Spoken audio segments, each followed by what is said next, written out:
BTRC ভবিষ্যতে আইন হওয়ার পরে ক্ষমতা পাওয়ার পরেও যদি এমন কোনো সিদ্ধান্ত নেয় যেটা আসলে আইনের সঙ্গে সঙ্গতিপূর্ণ নয়, সেখানে আসলে যদি কোনো অ্যাগ্রিভড পক্ষ থাকে তারা আসলে আপিল করবে কোথায়? সেরকম কোনো বিধান কি আইনে থাকছে? এই আইনে এই আপিল করার বিধান এখনো আছে হচ্ছে কোথায়, যখন কোনো কোম্পানির বিরুদ্ধে কোনো কিছু হয় তারা প্রথম যে কাজ করতে পারে, একটা কমিশন যখন একটা সিদ্ধান্ত দেয় প্রথম যে কাজ করতে পারে তারা অ্যাপিল করতে পারে, কমিশনের কাছে অ্যাপিল করতে পারে। কমিশন তখন 2 ধাপে এটা সমাধান করে থাকে। প্রথমে একজন পরিদর্শককে নিয়োগ করে, সেই পরিদর্শক তাদের কথা আবার শুনে এসে কমিশনকে সাজেস্ট করে। এতেও যদি অ্যাগ্রিভ থাকে তখন তারা সরাসরি কমিশনের কাছে আবেদন করলে কমিশন নিজে তখন একটা শুনানির ব্যবস্থা করে। আপনারা দেখে থাকবেন দুদকে বা অন্যান্য জায়গায় কমিশনে যেরকম একটা ব্যবস্থা আছে, এনবিআরও যে একটা ব্যবস্থা আছে, ওই একই ব্যবস্থা এখানেও আছে এবং আমরা করে থাকি। ওনারা তখন আসেন, এরপরে এই 2 ধাপের পরেও যদি ওনারা সংক্ষুব্ধ থাকেন এরপরে কোর্টে যান। কিন্তু কোর্টে গেলে আমরা দেখছি এটা দীর্ঘসূত্রিতা তৈরি হয় অধিকাংশ ক্ষেত্রেই। না, তখন আবার আরবিট্রেশনের একটা সুবিধা আছে, ওখানে গিয়ে কেউ আরবিট্রেশন চাইতে পারেন, তখন সেটাকে আরবিট্রেশনও বলে দিতে পারে।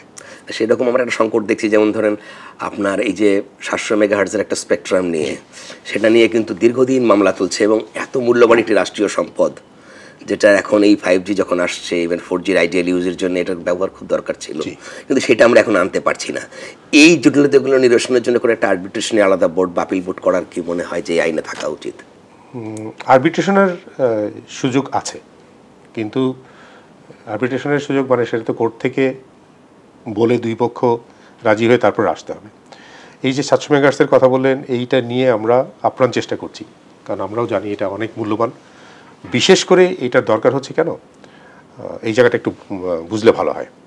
ধরেন আমাদের যে মোবাইল নেটওয়ার্কটা তৈরি হয়েছে, এই মোবাইল নেটওয়ার্কটা প্রথমে তৈরি হয়েছিল মূলত 2Gর জন্য, এবং 2G একটা লোয়ার ফ্রিকোয়েন্সিতে কাজ করে, ওর রেঞ্জ অনেক বেশি, যার ফলে যে টাওয়ারগুলো ছিল সে টাওয়ারগুলো ছিল অনেক দূরে দূরে, কিন্তু তারা কাভার করতে পারতো 2G। এরপর যখন 4G করা হলো, 4Gতে ব্যান্ডউইথ বেশি, হায়ার ফ্রিকোয়েন্সি, ওর রেঞ্জ হচ্ছে কম, কিন্তু ব্যবহার তো করা হলো আগের টাওয়ারগুলোই মূলত।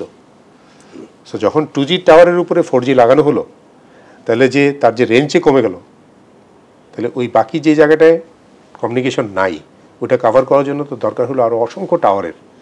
যত পরিমাণ টাওয়ার দরকার তত পরিমাণ টাওয়ার তো হয় নাই, যার ফলে এখনও বিশেষ করে শহরের বাইরের অঞ্চলগুলোতে, গ্রামাঞ্চলে এখনও অনেক জায়গায় এরকম পকেট আছে যেই জায়গায় কোয়ালিটি অফ সার্ভিস নাই বা যথেষ্ট করা নেই। এইটাও কাভার করার জন্য আমার 700 মেগাহার্টজটা ইম্পর্টেন্ট, কারণ 700 মেগাহার্টজ একটা লোয়ার ফ্রিকোয়েন্সি, ওর রেঞ্জ হচ্ছে অনেক বেশি। সো এই জন্য এইটা অবমুক্ত করার জন্য আমরা আপ্রাণ চেষ্টা করছি।